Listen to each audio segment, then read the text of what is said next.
આજે તારીખ 18 નવેમ્બરના રોજ હું જ્યોત્સનાબેન પછી ભાનુ અને યશવી બધા જ દીક્ષિતાના ઘરે આવ્યા અને આ ગોપીને બહાર બાકડા ઉપર બેસાડી છે, સુવાડી છે. અમે આવ્યા ત્યારે તો સૂઈ ગઈ હતી. આમ તો એનો નિત્યક્રમ એવો છે કે સૂઈ જાય રોજ, પણ આજે આ બધાના આવવાથી જાગી હોય કે ગમે તે હોય પણ એને જગાડી છે.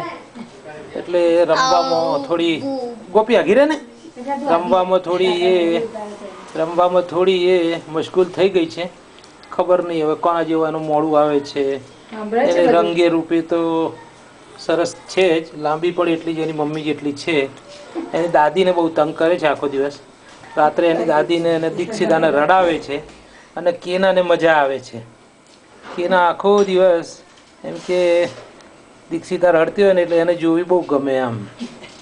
અને આ ટેણી ખબર નહીં હવે વિરલને કેવી રીતે કરશે ખબર નથી. વિરલ જો આ કેસ્ટો મુખર્જી જો કેવો લાગે છે, લાંબો લાવો એના પગ ને પગ બધા જ ફોટો પાડો આજે એનો ફોટો પાડો જ. ચાલ ગોપી જો તારું આજે તો મૂવી બતાવું છું બધાને ઘરે જઈને, તું જો ને. હા થોડું ચાલ થોડા નાટક વેળા કર જો. હા બગાસું ખાધું જો. ફાઇટિંગ કરો. હલેસા માર ચાલો. ધજા ઊંચી કરી. મમ્મીને પણ સાથે લીધી છે આપણે. એની બાને પણ મેં લીધી છે. એના પડોશી છે પણ અને જ્યોત્સનાબેન છે. આનું વધારે લાડ કરતી લાગે છે. અને આ ગોપી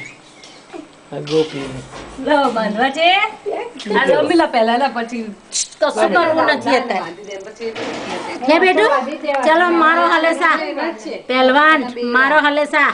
આમ રડવાનું નથી. હા હાલો ઓછા નથી થવાનું. જો કેમેરામાંથી નીકળી દિવાળી બાચા તો લક્ષ્મી બા દિવસે આવી ને દિવાળીના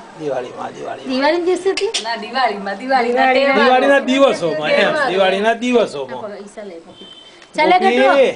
ગોપી તારું આ બધા કશું ના થાય. ઓહો શું ચાલ હસી કે નહીં જો રેડી એવું નહીં.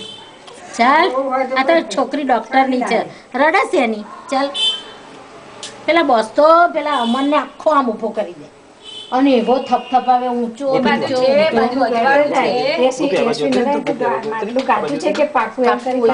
અરે અશ્વિનભાઈ તો ઓહો નતા કરતા. આપણે જાણતા નથી મેં જોયું હતું ને અમન વખત.